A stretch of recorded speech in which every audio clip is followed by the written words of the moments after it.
Easy polity series का ये पहला वीडियो है। इस सीरीज़ में मैं डिफ़िकल्ट टॉपिक को ईजीएस्ट वे में एक्सप्लेन करने की कोशिश करूँगा। आज का पहला वीडियो है रिट्स के बारे में। सुप्रीम कोर्ट के रिट्स पावर आर्टिकल 32 और हाई कोर्ट के रिट्स पावर आर्टिकल 226 में मेंशन्ड है। पहली रिट है हैबियस कॉर्पस। ये एक लैटिन टर्म है और उसका मीनिंग है टू हैव बॉडी ऑफ। जब एक पर्सन दूसरे पर्सन को डिटेन करता है तब जिसका डिटेंशन हुआ है उसकी बॉडी को कोर्ट अपने सामने प्रेजेंट करने के लिए ये रिट इश्यू करती है। ये writ public authority as well as private individual के खिलाफ इश्यू हो सकती है। फॉर एग्जांपल, वांटेड मूवी में एक पुलिस ऑफिसर यानी कि पब्लिक अथॉरिटी गनी भाई को एक प्राइवेट प्लेस पर डिटेन करती है और उसको एक पनिशमेंट भी दी जाती है, नहीं सोने की। और ये रिट प्राइवेट इंडिविजुअल के अगेंस्ट भी इश्यू हो सकती है। फॉर एग्जांपल, अगर कोई आदमी सिर्फ बात करने के लिए किसी को डिटेन कर ले तो भी ये रिट इश्यू हो सकती है। और इन केसेस में ये रिट इश्यू नहीं हो सकती, जैसे कि डिटेंशन लॉफुल हो, डिटेंशन है वो कंटेम्प्ट ऑफ कोर्ट या कंटेम्प्ट ऑफ लेजिस्लेचर की प्रोसीडिंग के मुताबिक हुआ हो, या फिर डिटेंशन जो कोर्ट की ज्यूरिसडिक्शन से बाहर हो। यानी कि गनी भाई का डिटेंशन बॉम्बे में हुआ था, लेकिन इसके लिए रिट गुजरात हाई कोर्ट या दिल्ली हाई कोर्ट में नहीं कर सकते। सेकंड है मैंडेमस। मैंडेमस का मीनिंग है वी कमांड, और कोर्ट का कमांड इस रिट में मैंडेटरी होता है, तो मैंडेमस को हम मैंडेटरी की तरह याद रख सकते हैं। ये रिट जब पब्लिक ऑफिशियल अपनी ड्यूटी परफॉर्म करने में फेल हो जाए या फिर अपनी ड्यूटी परफॉर्म करने में मना करे तब कोर्ट इश्यू करती है।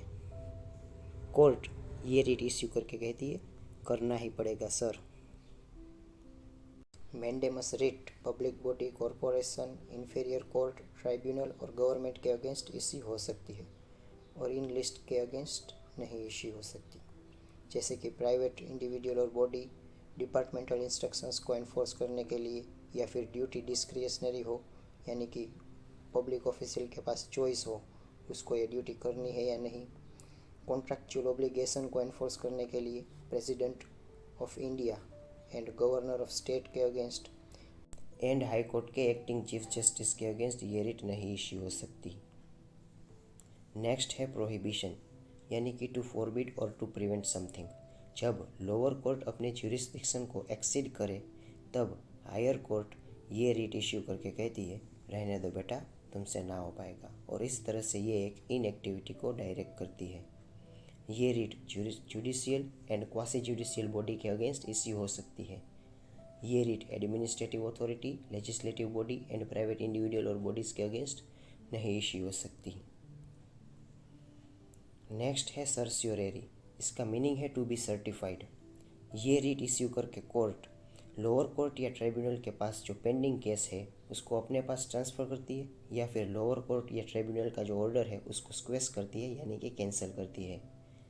ये रिट 3 ग्राउंड पर इश्यू हो सकती है: excess of jurisdiction, lack of jurisdiction and error of law. ये प्रिवेंटिव भी है और क्यूरेटिव भी है, यानी कि ये रिट इश्यू करके सिर्फ ये कोर्ट इतना नहीं कहती कि रहने दो बेटा, तुमसे ना हो पाएगा, लेकिन ये एक स्टेप आगे बढ़कर उसका सॉल्यूशन भी देती है और कहती है कि हम करेंगे इंसाफ। जो प्रोहिबिशन रिट है वो सिर्फ प्रिवेंटिव है, लेकिन ये प्रिवेंटिव और क्यूरेटिव भी है। ये writ judicial, quasi judicial and administrative authority के अगेंस्ट इश्यू हो सकती है। ये writ legislative body, private individual and private body के अगेंस्ट इश्यू नहीं हो सकती। नेक्स्ट है क्वो वारंटो। इसका मीनिंग है बाय व्हाट अथॉरिटी और वारंट। इस तीनों पॉइंट का मीनिंग है कि अगर कोई परमानेंट कैरेक्टर की पब्लिक ऑफिस है, वहाँ पर कोई पर्सन है, तो उसकी लीगलिटी चेक करने के लिए, या फिर इलीगली वहाँ पर कोई बैठा नहीं, इसको प्रिवेंट करने के लिए कोर्ट ये रिट इश्यू करती है। भाई के पास नॉलेज है, भाई के पास यूनिफॉर्म है, लेकिन इसका मतलब ये नहीं कि भाई आईपीएस बन जाए डायरेक्ट, उसके लिए उसको यूपीएससी क्लियर करनी पड़ती है।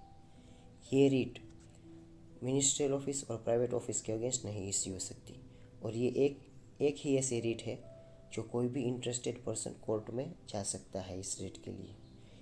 जरूरी नहीं कि कोई जिसके साथ अन्याय हुआ हो वही पर्सन जाए। Thanks for watching. Have a nice day. जय हिंद.